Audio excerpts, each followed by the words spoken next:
नमस्कार साहित्य प्रेमियों। आज हम लेकर आए हैं मुंशी प्रेमचंद जी की लिखी कहानी पुत्र प्रेम। बाबू चैतन्य दास ने अर्थशास्त्र खूब पढ़ा था और केवल पढ़ा ही नहीं था, उसका यथा योग्य व्यवहार भी वे करते थे। वे वकील थे, 2-3 गांव में उनकी जमींदारी भी थी, बैंक में भी कुछ रुपए थे। यह सब उसी अर्थशास्त्र के ज्ञान का फल था।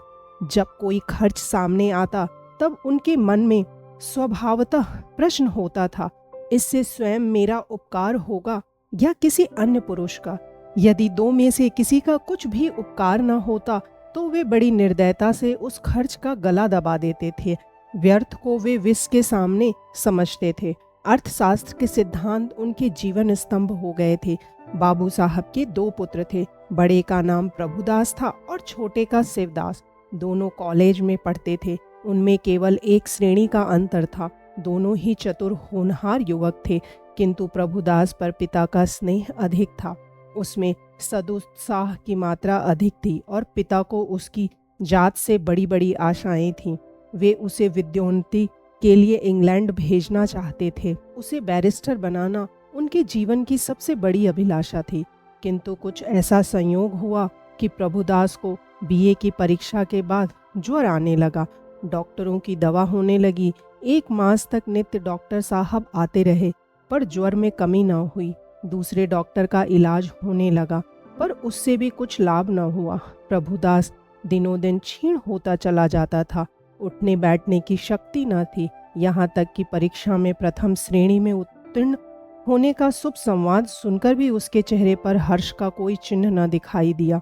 वह सदैव गहरी चिंता में डूबा रहता था। उसे अपना जीवन बोझ सा जान पड़ने लगा था। एक रोज चैतन्य दास ने डॉक्टर साहब से पूछा, यह क्या बात है कि 2 महीने हो गए और अभी तक दवा का कोई असर नहीं हुआ। डॉक्टर साहब ने संदेशजनक उत्तर दिया, मैं आपको संयस में नहीं डालना चाहता। मेरा अनुमान है कि यह ट्यूबरक्लोसिस है। चैतन्य दास ने व्यग्र होकर, तापेदिक? डॉक्टर, जी हाँ, उसके सभी लक्षण दिखाई देते हैं। चैतन्य दास ने अविश्वास के भाव से कहा, मानो उसे विस्मयकारी बात सुन पड़ी हो। तापेदिक हो गया। डॉक्टर ने खेद प्रकट करते हुए कहा, यह रोग बहुत ही गुप्त रीति से शरीर में प्रवेश करता है। चैतन्य दास, मेरे खानदान में तो यह रोग किसी को न था। डॉक्टर, संभव है मित्रों से इसके जर्म मिले हों। चैतन्य दास कई मिनट तक सोचने के बाद बोले, अब क्या करना चाहिए? डॉक्टर, दवा करते रहिए, अभी फेफड़ों तक असर नहीं हुआ है, इनके अच्छे होने की आशा है। चैतन्य दास, आपके विचार में कब तक दवा का असर होगा? डॉक्टर, निश्चय पूर्वक नहीं कह सकता, लेकिन 3-4 महीने में वे स्वस्थ हो जाएंगे। जाड़ों में इस रोग का जोर कम हो जाया करता है। चैतन्य दास, अच्छे हो जाने पर ये पढ़ने में परिश्रम कर सकेंगे? डॉक्टर, मानसिक परिश्रम के योग्य तो ये शायद ही हो सके। चैतन्य दास, किसी सैनिटोरियम, पहाड़ी स्वास्थ्यालय में भेज दूं तो कैसा हो? डॉक्टर, बहुत ही उत्तम। चैतन्य दास, तब ये पूर्ण रीति से स्वस्थ हो जाएंगे। डॉक्टर, हो सकते हैं, लेकिन इस रोग को दबा रखने के लिए इनका मानसिक परिश्रम से बचना ही अच्छा है। चैतन्य दास नैराश्य भाव से बोले, तब तो इनका जीवन ही नष्ट हो गया। गर्मी बीत गई, बरसात के दिन आए। प्रभुदास की दशा दिनों दिन बिगड़ती गई। वह पड़े पड़े बहुधा इस रोग पर की गई बड़े बड़े डॉक्टर की व्याख्याएं पढ़ा करता था। उनके अनुभवों से अपनी अवस्था की तुलना किया करता था। पहले कुछ दिन तक तो वह अस्थिर चित्सा हो गया था। 2-4 दिन भी दशा संभली रहती तो पुस्तकें देखने लगता और विलायत यात्रा की चर्चा करता। 2-4 दिन भी ज्वर का प्रकोप बढ़ जाता तो जीवन से निराश हो जाता।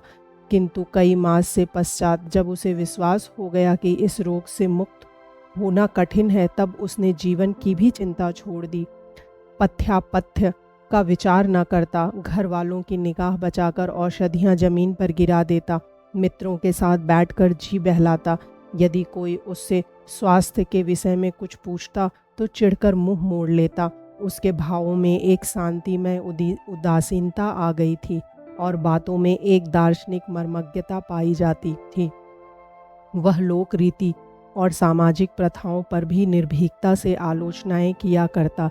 यद्यपि बाबू चैतन्य दास के मन में रह रहकर शंका उठा करती थी कि जब परिणाम विदित ही है, तब इस प्रकार धन का अपव्यय करने से क्या लाभ। तथापि वे कुछ तो पुत्र प्रेम और कुछ लोकमत के भय से धैर्य के साथ दवा दर्पण करते जाते थे। जाड़े का मौसम था। चैतन्य दास पुत्र के सिराहने बैठे हुए डॉक्टर साहब की ओर प्रश्नात्मक दृष्टि से देख रहे थे। जब डॉक्टर साहब टेम्परेचर लेकर थर्मामीटर लगाकर कुर्सी पर बैठे, तब चैतन्य दास ने पूछा, अब तो जाड़ा आ गया, आपको कुछ अंतर मालूम होता है? डॉक्टर, बिल्कुल नहीं, बल्कि रोग और भी दुस्साध्य होता जाता है। चैतन्य दास ने कठोर स्वर में पूछा, तब आप लोग क्यों मुझे इस भ्रम में डाले हुए थे कि जाड़े में अच्छे हो जाएंगे? इस प्रकार दूसरों की सरलता का उपयोग करना अपना मतलब साधने का साधन इसे सज्जनता कदापि नहीं कह सकते। डॉक्टर ने नम्रता से कहा, ऐसी दशाओं में हम केवल अनुमान कर सकते हैं और अनुमान सदैव सत्य नहीं होते। आपको जेरबारी अवश्य हुई, पर मैं आपको विश्वास दिलाता हूँ कि मेरी इच्छा आपको भ्रम में डालने की नहीं थी। शिवादास बड़े दिन की छुट्टियों में आया हुआ था। इसी समय वह कमरे में आ गया और डॉक्टर साहब से बोला, आप पिताजी की कठिनाइयों का स्वयं अनुमान कर सकते हैं। अगर उनकी बात नागवार लगी तो उन्हें क्षमा कीजिएगा। चैतन्य दास ने छोटे पुत्र की ओर वात्सल्य की दृष्टि से देखकर कहा, तुम्हें यहाँ आने की जरूरत थी? मैं तुमसे कितनी बार कह चुका हूँ कि यहाँ मत आया करो, लेकिन तुमको सब्र ही नहीं होता। शिवदास ने लज्जित होकर कहा, मैं अभी चला जाता हूँ, आप नाराज ना हो। मैं केवल डॉक्टर साहब से ये पूछना चाहता था कि भाई साहब के लिए अब क्या करना चाहिए। डॉक्टर साहब ने कहा, अब केवल एक ही साधन और है, इन्हें इटली के किसी सैनिटेरियम में भेज देना चाहिए। चैतन्य दास ने सजग होकर पूछा, कितना खर्चा होगा? ज़्यादा से ज़्यादा 3000। साल भर रहना होगा? निश्चय है कि वहाँ से अच्छे होकर आवेंगे? जी नहीं, यहाँ तो यह भयंकर रोग है। साधारण बीमारियों में भी कोई बात निश्चय रूप से नहीं कही जा सकती। इतना खर्च करने पर भी वहाँ से ज्यों के त्यों लौट आए तो ईश्वर की इच्छा आपको यह तस्कीन हो जाएगा कि इनके लिए मैं जो कुछ कर सकता था कर दिया। आधी रात तक घर में प्रभुदास को इटली भेजने के प्रस्ताव पर वाद विवाद होता रहा। चैतन्य दास का कथन था कि एक संदिग्ध फल के लिए 3000 का खर्च उठाना बुद्धिमता के प्रतिकूल है। शिवदास उनसे सहमत था, किंतु उसकी माता इस प्रस्ताव का बड़ी दृढ़ता के साथ विरोध कर रही थी। अंत में माता के धिक्कारों का यह फल हुआ कि शिवदास लज्जित होकर उसके पक्ष में हो गया। बाबू साहब अकेले रह गए। तपेश्वरी ने तर्क से काम लिया, पति के सद्भावों को प्रज्वलित करने की चेष्टा की।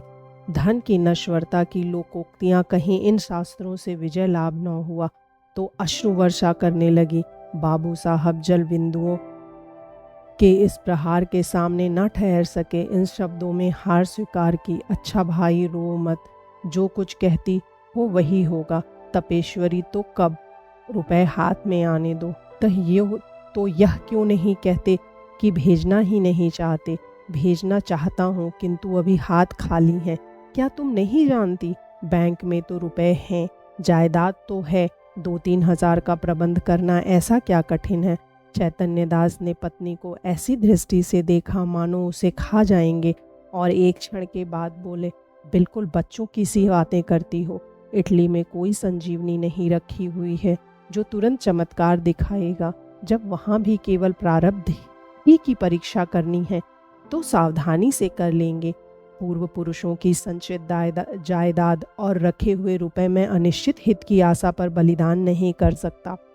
तापेश्वरी ने डरते डरते कहा, आखिर आधा हिस्सा तो प्रभुदास का भी है। बाबू साहब तिरस्कार करते हुए बोले, आधा नहीं, उसको मैं अपना सर्वस्व दे देता। जब उससे कुछ आशा होती वह खानदान की मर्यादा और ऐश्वर्य बढ़ाता और इस लगाए हुए धन के फलस्वरूप कुछ कर दिखाता। मैं केवल भावुकता के फेर में पड़कर धन का ह्रास नहीं कर सकता। तपेश्वरी अवाक रह गई। जीत कर भी उसकी हार हुई। इस प्रस्ताव के 6 महीने बाद शिवदास BA पास हो गया। बाबू चैतन्य दास ने अपनी जमींदारी कि 2 आने बंधक रखकर कानून पढ़ने के निमित्त उसे इंग्लैंड भेजा। उसे बम्बई तक खुद पहुंचाने गए। वहां से लौटे तो उनके अंतःकरण में सदिच्छाओं से परिमित लाभ होने की आशा थी। उनके लौटने के 1 सप्ताह के पीछे अभागा प्रभुदास अपनी उच्च अभिलाषाओं को लिए हुए परलोक सिधारा। चैतन्य दास मणिकर्णिका घाट पर अपने संबंधियों के साथ बैठे चिता ज्वाला की ओर देख रहे थे। उनके नेत्रों से अश्रुधारा प्रवाहित हो रही थी। पुत्र प्रेम एक क्षण के लिए अर्थ सिद्धांत पर गालिब हो गया था। उस विरक्तावस्था में उनके मन में यह कल्पना उठ रही थी, संभव है इटली जाकर प्रभुदास स्वस्थ हो जाता। हाय, मैंने 3000 का मुंह देखा और पुत्र रत्न को हाथ से खो दिया। यह कल्पना प्रतिक्षण सजग होती थी और उनको ग्लानि, शोक और पश्चाताप के बाणों से बेध रही थी। रह रहकर उनके हृदय में वेदना की शूल सी उठती थी।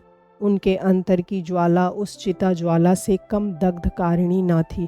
अकस्मात उनके कानों में शहनाइयों की आवाज़ आई। उन्होंने आंख ऊपर उठाई तो मनुष्यों का एक समूह एक अर्थी के साथ आता हुआ दिखाई दिया। वे सबके सब ढोल बजाते गाते पुष्प आदि की वर्षा करते चले आते थे।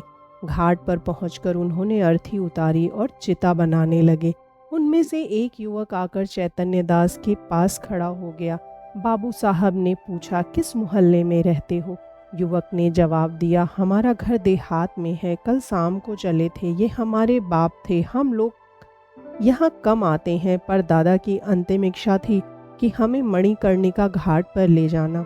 चैतन्य दास, ये सब आदमी तुम्हारे साथ है? युवक, हाँ, और लोग पीछे आते हैं, कई 100 आदमी साथ आए हैं। यहाँ तक आने में सैकड़ों उठ गए, पर सोचता हूँ कि बूढ़े पिता की मुक्ति तो बन गई, धन और है किस लिए?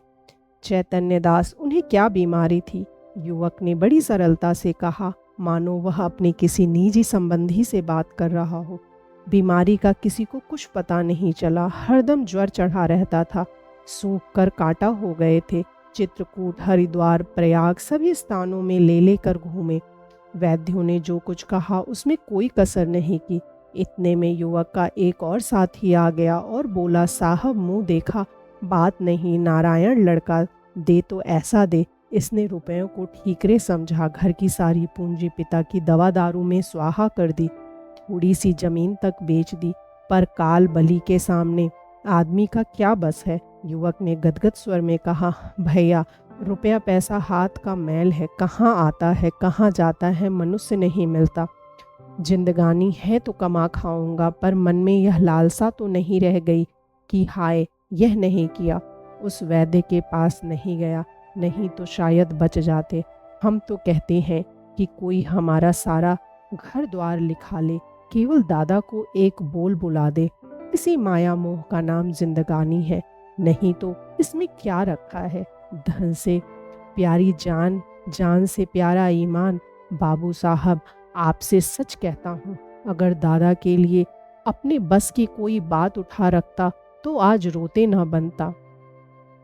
अपना ही चित अपने को धिक्कारता है, नहीं तो मुझे इस घड़ी ऐसा जान पड़ता है कि मेरा उद्धार एक भारी ऋण से हो गया। उनकी आत्मा सुख और शांति से रहेगी तो मेरा सब तरह कल्याण ही होगा।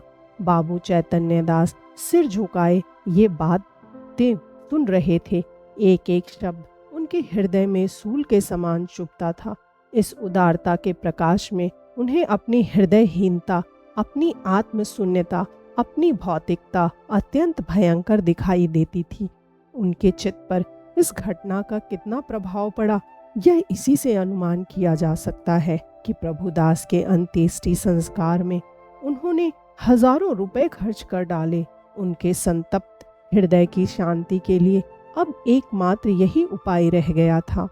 यदि इस प्रस्तुति ने आपके हृदय को स्पर्श किया हो तो कृपया इस वीडियो को लाइक करें, शेयर करें और साहित्य सागर चैनल को सब्सक्राइब करना ना भूलें। धन्यवाद।